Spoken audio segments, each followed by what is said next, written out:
I'm going to a brain surgeon to see if you can fix my foot. That's not what you're doing. You're doing one thing, and we appreciate that.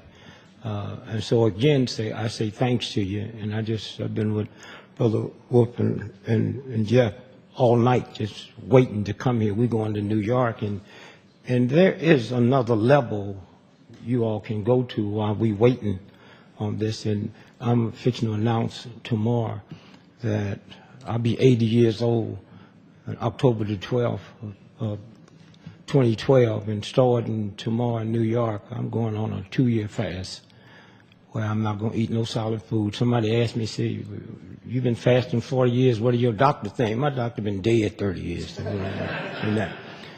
But going on a 2-year fast of nothing but liquids, and just ask folks around the world that tune in every day at 12 o'clock where you are, and just pray and meditate that the truth come out. Now, the CIA can manipulate a whole lot of stuff, but they can't manipulate the Big Dipper and the Milky Way. And there is a universal force that put this whole piece together that can't be manipulated. And so I will tune in and ask people to tune in, and I will also tune in to your all's success. And again, I just say thank you. And if you want information on what we're doing, I'll be back in the back. And you agents that's here, it's going to cost you $30 to get it. Thank you, Dick. We're honored to have you.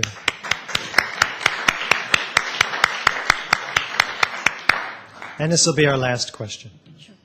My name is Maria Garcia. I'm with the Mexican News Agency. I wonder if the nanoparticles that you found in the site has any relation with the health problems that occur in the firefighters and other persons who help to the rescue. There are reports from the medical people that they have found particles of iron in people's lungs. I don't know what percentage of that is the problem that is killing almost 1,000 people after 9/11 or not. There are certainly enough toxic materials, including asbestos and mercury and radioactive substances. So these things need to be investigated. Thank you.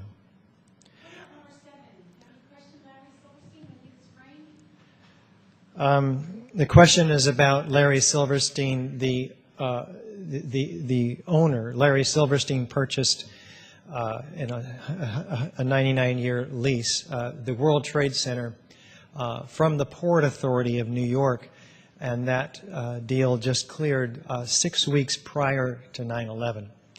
He's implicated in a number of statements that are controversial that we don't explore too much.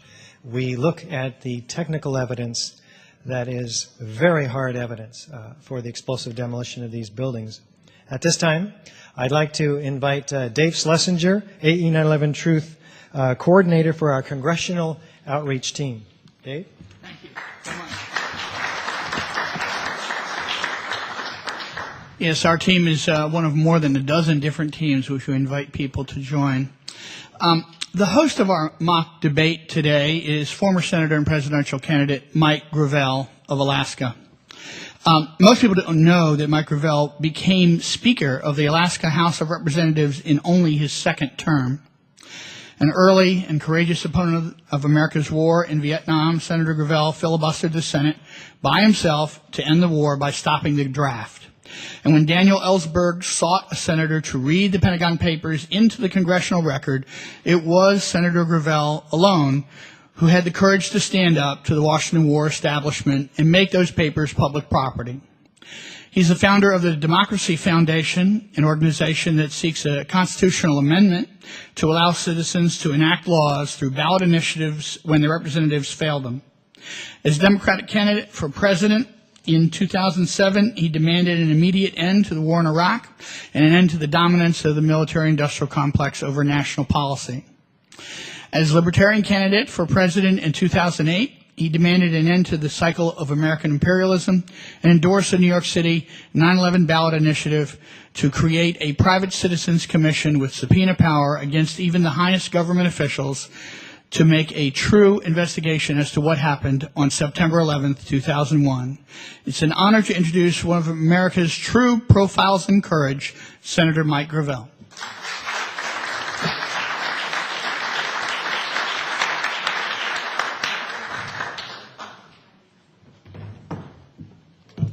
Great. Thank you. Thank you all for coming. The title of this mock conference is, or debate, if you will, it's not much of a debate, is hard evidence of explosive demolition at the World Trade Center on 9/11.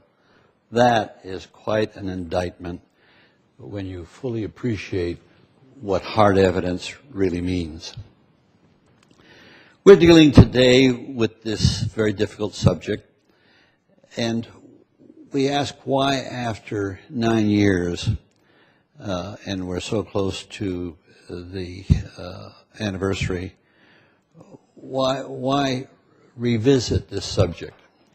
Well, there's several good reasons why. One is, it was the occasion for 2 wars. One which is, quote, supposedly ending, and the other which is continuing, which has cost the lives of several million people worldwide. That's one reason. There's another closer to home, and that is what we've done to our civil society with the Patriot Act, with the military tribunals, with the legitimization of torture, where the United States worldwide is now recognized as a country that engages in torture. And this evidence is overwhelming. So if there's any reason why we should look at this again, it's got to be for those reasons. We can't live with that anymore. Now, the whole concept, and that's the part of the mock side, is that there's a body of people that feel that this has been adequately investigated. Well, I got to tell you, that's not exactly accurate, because the investigation was not what we call an investigation. It was to develop a storyline of what happened to be fed to the American people and to receive their acquiescence.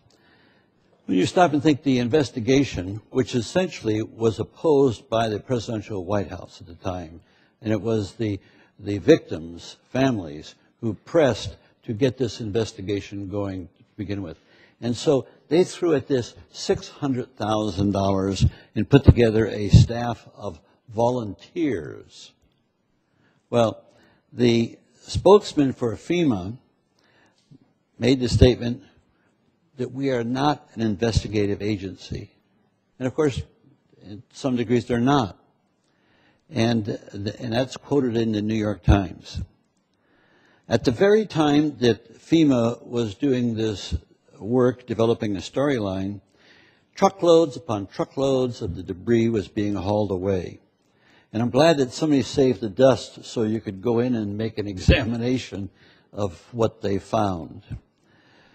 The commission report was not tasked as an investigative body. They weren't there to investigate. They were made up of basically politicians and government appointees, and very few engineers. The commission publicly stated, senior counsel for the commission publicly stated, and I'm quoting, that the commission was a compromise, fraudulent, or invalid.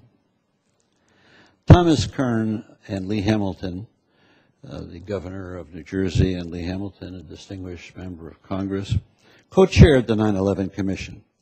They said that their report, and they were being very political in this regard, was not to be considered the last word.